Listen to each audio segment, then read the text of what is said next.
Good morning. Good morning. We are doing a series of lessons about seeking God, and the last couple of weeks we've been just discussing some areas of our life where we typically retreat and go into hiding when we're going through difficult times in our lives, and we don't really share what we're going through with other people, and sometimes it just is very distracting to our relationship with God. We quit praying, we quit going to church, we quit reading the Bible. It becomes real depressing and can overtake us. So last week we were talking about just seeking God in difficult times. That's the most important time you could seek Him, when you're going through something difficult. And I tried to emphasize this one point, and that is that we're not talking about, huge life-changing difficulties per se, but just little difficulties, because we have a tendency to really try to solve everything ourselves and not really even consider what God's will is or what God would have us do in different situations. So we just take control and do what we think's right. A lot of times it doesn't do well. But if we don't learn to seek God in the little difficulties in our lives, what are we going to do when the big ones come? When something really, really difficult comes to our life. And that's what this lesson is about this morning, seeking God in times of confusion. When we think about really serious suffering, difficulty, and confusion, Job comes to mind. Good. I mean, he is an example of this. If you haven't read Job in a while, I encourage you to go back and read it through again. It's just a fascinating book, and we're going to be talking about that this morning. And it starts out in chapter 1, just telling us what kind of man Job was and what kind of life he had. In chapter 1, verses 1 through 3, it says, "In the land of Uz, there lived a man whose name was Job. This man was blameless and upright. He feared God and shunned evil.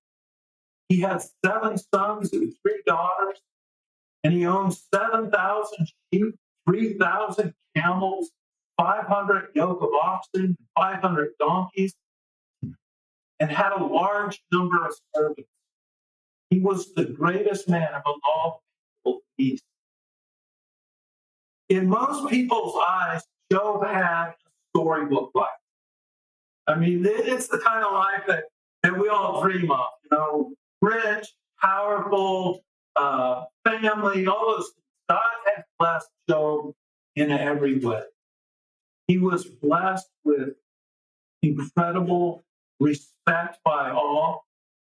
He lived this honorable life. He was blameless, and he feared God and shunned evil. He was a good man, really a good man. In chapter 29, in his defense of his own integrity, we're going to talk about how his friends began to question his integrity. This is what Job said about himself. He says, "When I went to the gate of the city and took my seat in the public square, the young men saw me and stepped aside, and the old men rose to their feet. The chief men refrained from speaking and covered their mouths with their hands. The voices of the nobles were hushed, and their tongues stuck to the roof of their mouths.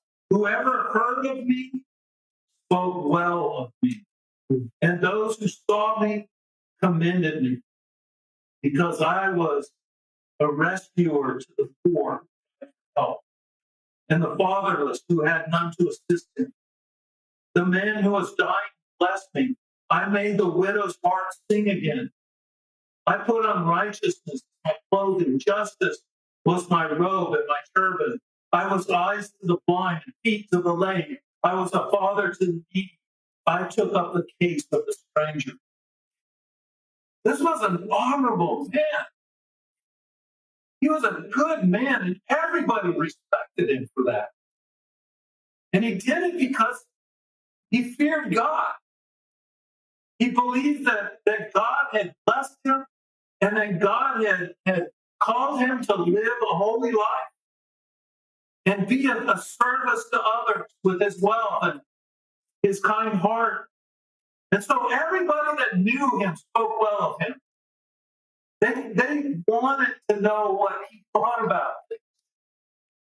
Job was really blessed. He was blessed with a beautiful, big family. You know, I have at times tried to talk some of my children into getting married. They're against it. They think it's a horrible world to bring the kids into, but thankfully one of them did.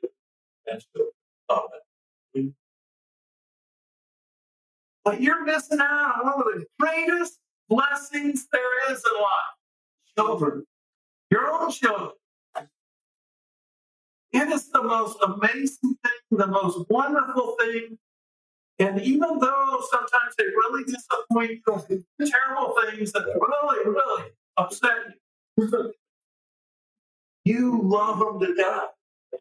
You would never give up on them. Job had a huge family, 7 sons and 3 daughters. His quiver was full. They were grown. But that wasn't all. He was blessed with great wealth. When it talks about all these animals, these thousands in his herds, that's money in the bank. That's wealth. And he had a lot of it. And not only a lot of possessions and wealth in that sense, he had a lot of servants. You know, you can imagine all those who took care of those flocks and took the oxen out, plowed the fields, and and harvested, and all that stuff. He had many servants besides all that. He was the greatest man in all the East. His reputation didn't just stop in his local area. Everybody knew about him. This was someone that God had really blessed. And you guys know the story. You know that one day Satan was parading in front of God. He was determined, to show God that he wasn't all that great. And God asked him, he said, have you considered my servant Job? He's so righteous, and he is so pure and good. And Satan said, Job only serves you because of this. That's the only reason he serves you, is because you bless him. You take away his stuff, he'll curse you to your face. And God said, no, you don't know my servant Job. Go ahead. Test it. And so Satan did that. And the next part we read is that Job's whole life, everything, comes crashing down. I mean, we read that all his wealth was stolen or destroyed. The Sabians came down and marauders stole all of his flocks. A great wildfire, he calls it a fire from heaven, hit his animals and killed them and killed the servants. The Chaldeans came and robbed him of all the rest of his animals and put his servants to the sword. Just one thing after another. And if you read chapter 1, it's like as one messenger is telling them what just happened, another messenger shows up with more bad news. And it's just boom, boom. Have you ever felt like that? Just one bad thing after another. You feel like, man, is it ever going to stop? What is this? And after he tells them about all of his wealth and all of his servants killed, he says, oh yeah, and your children too. All your children. All the kids were at the oldest brother's house throwing a big party. And I'm telling you, Job was so conscientious about this that as soon as he heard that they were having a party, he began offering sacrifices to God, just in case they didn't sin. And he prayed and wanted them purified, just in case they did anything wrong. And then he gets this report that an east wind came and blew the house corners down upon them and collapsed on them and killed all their children, all of his children. Can you imagine? I mean, when I think about the story, it helps me to have more people who just went through those floods. Think about all those children that were swept away from the Christian camp, killed, and their homes swept down the river. Can you imagine what you would be going through emotionally if that happened to you? I pray to God that it never happen, but I want you to know that it's possible. You could suffer this kind of catastrophe and devastation. It could happen.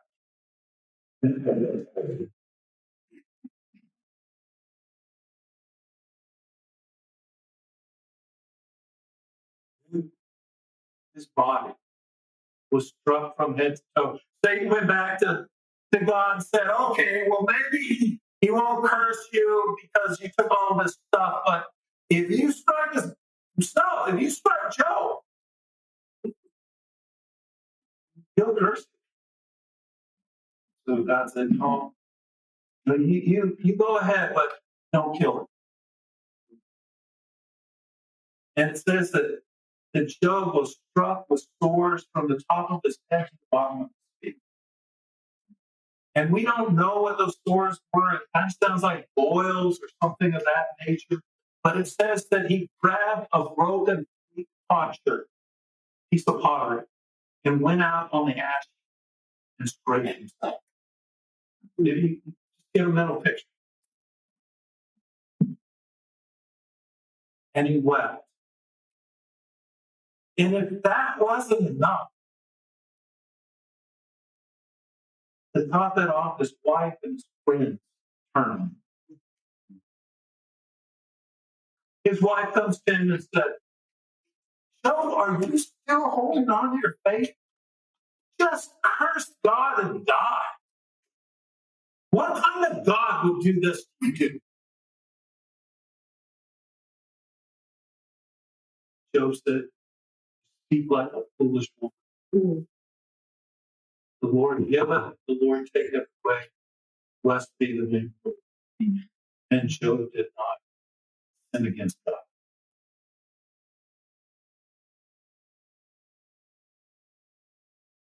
His friends, Eliphaz, Bildad, and so far, come to comfort him. They came to give him encouragement, comfort. And when they got there, you know what their encouragement and comfort was? What did you do, man? You must have done something terrible to deserve all this.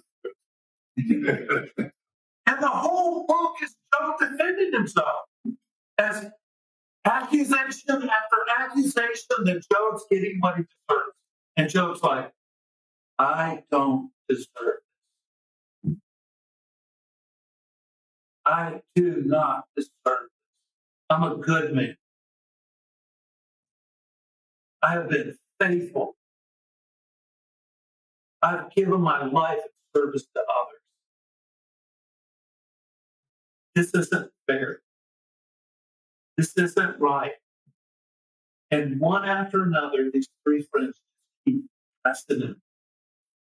Why don't you quit lying, Job, and confess your sin and repent? Who knows? Maybe God will have pity on him. And Job was not about to do that because it wasn't true. I'm not saying Job was a perfect man. He was a good man. Job struggled with it. He cries out to God, what is man that you make so much of him? That you give him so much attention, that you examine him every morning and test him every moment. Will you never look away from me or let me alone, even for an instant?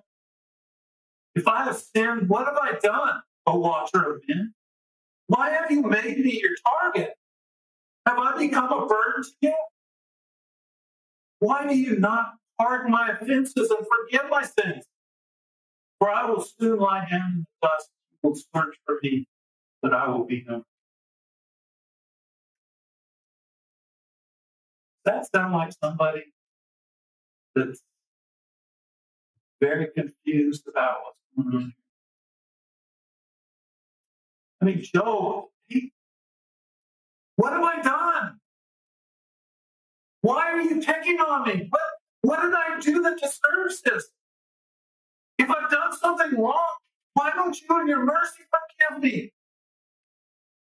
Are you just going to let me suffer to my death? What's up, God? This isn't right. He wanted an explanation. He wanted God to come down and answer to him. None of this made any sense at all. You know, and in that culture, and in a lot of our culture today, people still think that when you go through bad times, God's punishing you. And when you're going through good times and everything's good in your life, then God's happy with you. And that's just not true. Certainly wasn't true, Job.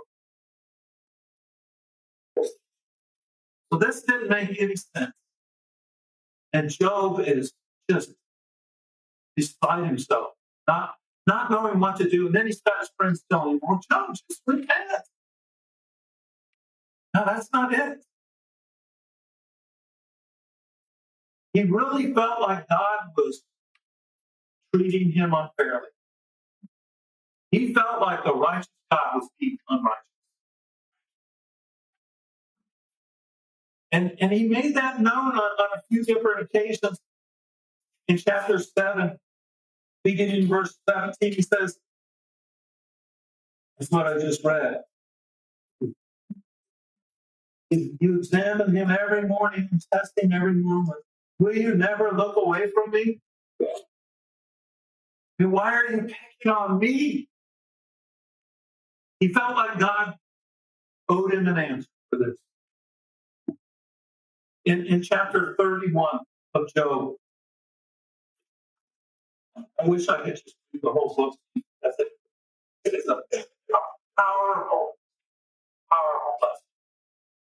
But in Job 31, beginning in verse 35, oh, that I had someone to hear me. I sign now my defense. Let the Almighty answer me. Let my accuser put his indictment in writing. Surely I would wear it on my shoulder. I would put it on like a crown. I would give him an account of my every step. Like a prince, I would approach him. If my land cries out against me and all its furrows are wet with tears, if I have devoured its yield without payment or broken the spirit of its tenants, then let briars come up instead of wheat and weeds instead of barley. The words of Job are in. If I've done any of this, then may your curse rest upon me.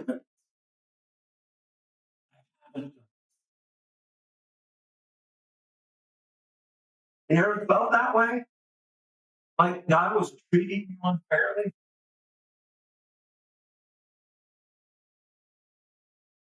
You know,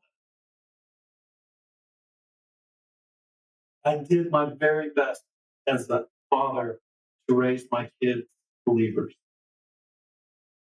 I did my very best to train them and to nurture them, Lord. And they left faith. And trust me, I was always looking for those moments that we could have heart to heart conversations about God and lead them back home. And I guess deep down inside, I always believed that they still believed, but they were just struggling too much with the world. And my oldest son and his family are all believers. But then Sean died. And that was crushing. To think maybe he's not saved. And to think, God, if I could just have one more chance with him, maybe I could win him over.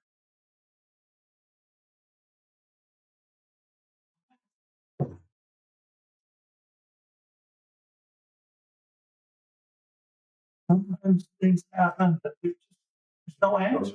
As much as we wish, there's just no answer. God never gave Job an answer. Never. Comes and talks to him, but he sure doesn't talk about why he did what he did.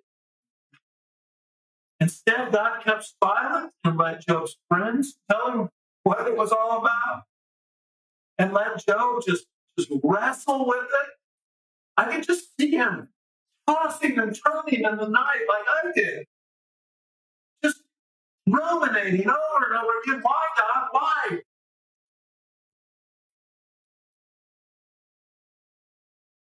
When God finally spoke with Job, he rebuked him. He rebuked him, and I encourage you to go back and read chapters 38 through 41. It's a strong rebuke.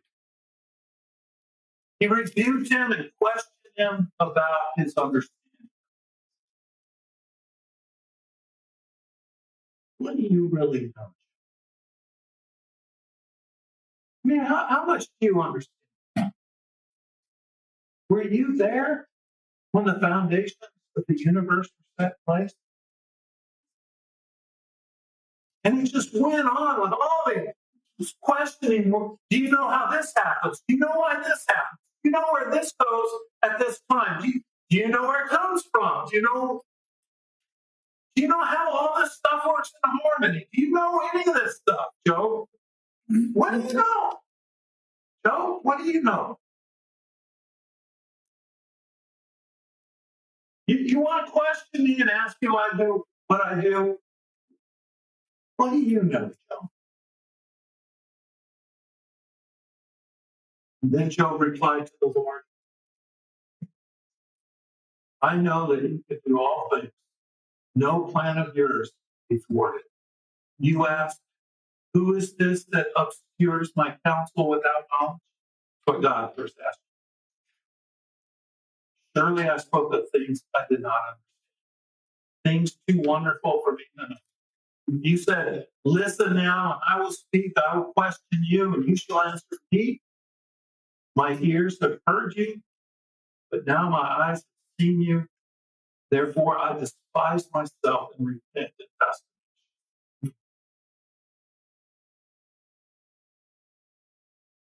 desperation. Dear God,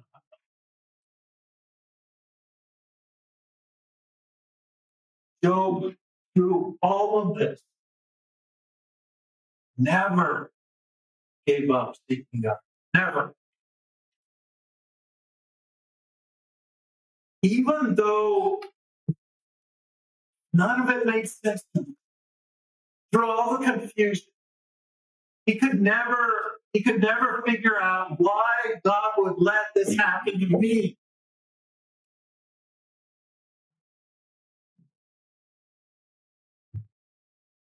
throughout it all, he refused to do anything foolish. We've been studying Psalm 119 on Wednesday nights. And one of the things that came out in last Wednesday's study was how the psalmist was suffering. He was suffering greatly. He was afflicted, and several times he would say, God, I know it's good for me to be afflicted because then I grow and I learn and so forth. But God, it's been a long time and I'm still suffering. And he even gets to the point where he says, God, it's time for you to act now. And he's struggling with this. God's not answering him. And the whole point is God doesn't have to answer anyone. Your life is a gift. Everything is a gift. And if you know God, the God that Jesus told us about, he's a loving God. Yeah. He's a righteous God. He's a just God. He only does what is best. And we have to learn to trust that. Yeah. Even when it makes sense. He never stopped hoping in God. As he cried out over and over again. And God just let him wrestle with it more and more and more. He never stopped hoping that God was going to, at some point, he was going to come and rescue him. You see the same thing in the Psalms. He's saying, my eyes are weary looking for your promise. I'm waiting for your salvation, Lord. I'm tired. God, save me.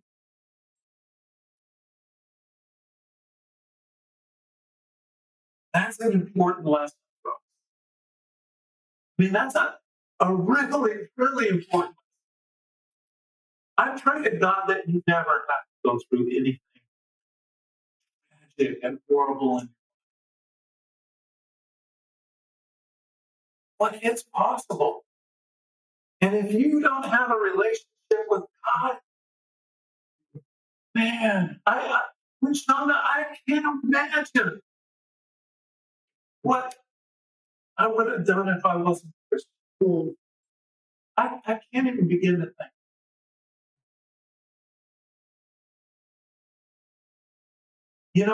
It's normal for even God's faithful people to go through times of confusion in their life. Another beautiful song I like to meditate on, Psalm 73, Asaph. He was the guy in charge of the temple worship, psalms, and the musicians and everything. In Psalm 73, it sounds like he's sitting in his room upstairs looking out the window at the world and he's singing, why do the wicked prosper and the righteous suffer? Like why are they so healthy and happy and having fun and getting rich and doing all the things that God doesn't want them to do, and their life just goes on and it's so perfect, and here I am who have given my life in service to you and have lived a holy life, and I don't enjoy any of that stuff.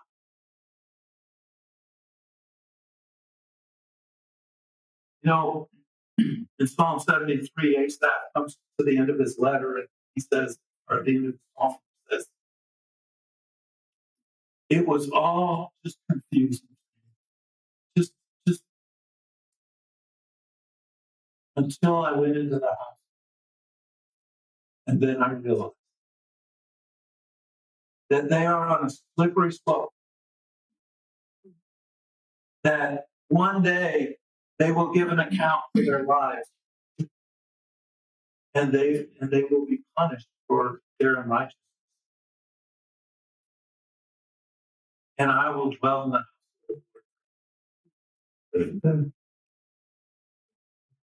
And that's the important lesson. That we may never get answers in this life. We may go through some really, really hard things in this life and not understand why. But as Christians, we need to not do anything foolish, right? And to continue to walk in God's righteousness, to continue to do the right thing, no matter what. Do the right thing. Keep living the life faithfully to God. And if we never get an answer, we know this one thing, that one day we will be rescued from all this. Yeah. And there won't be any more suffering. There won't be any more confusing times, no more tears, no more hurt feelings. We need to keep our eyes on Job kept trusting God through all that he didn't do. He didn't like what was happening. He even when God talked to him, he wasn't like, well, I'm glad I got to go through that. He never liked what God did or what God allowed to do. Wasn't God, but what God allowed would stay faithful. He never knew why all of it happened. And even when God finally spoke to him, God never gave him an answer. He just questioned Job's understanding. What do you really know, Job? Sometimes we just have to trust on this one. Through all this, Job never quit trusting God. And the end of the book is just beautiful. Chapter 42, then the Lord blessed the latter part of Job's life more than the first. Think of that. Then he goes on to list all of the ways that he blessed him. It says, after this, Job lived 140 years. He saw his children and their children to the fourth generation. And so he died old and full of years. You probably think I talk too much about Sean, but it's a big deal. No, not at all. And he died on July 17th, a few days ago. And that always brings back a lot of. But when I process it, all I can think is that God gave me 39 beautiful years. They were awesome. And even in his adult life, I did more stuff with him than I did with my other two. And I had a better relationship with him than I do the other two boys. Not that the other are bad, but he would call me up, invite me to do stuff with him. We did lots of hikes together and stuff. Kilimanjaro. And I just think, I look at his baby pictures and I think, well, I don't have that baby anymore. And I look at his teen pictures and I think, oh, I don't have his teen years. And then I look at his adult pictures and I think, oh, he's such a sweet, loving child. I love him so much. He's such a pure heart. Mm-hmm. And that's kind of how life is. Mm-hmm. We only have people for so long. I just want to leave you with this encouragement that seeking the Lord is not something that we just do when our whole world caves in on us. It's something we do all the time. All the time. It's a relationship that we develop with Him over the years. And so when big things do happen, we're trusting. And we know that God has us in His hands and He loves us, that He always does. I hope this study has been encouraging to you, or it's been one of encouragement to me. A lot of times, when I'm feeling sorry for myself, I think, there are a lot of other people who are going through much worse. But I know. Amen. So we're going to close out with a song. I want to encourage you if there's something the church can help you with, if there's maybe something you're struggling with and you want prayers in the church, or something you're going through and you need some help, some wisdom, any way that we can help, we want to be there for you. We're going to sing number 867. So that's how we do.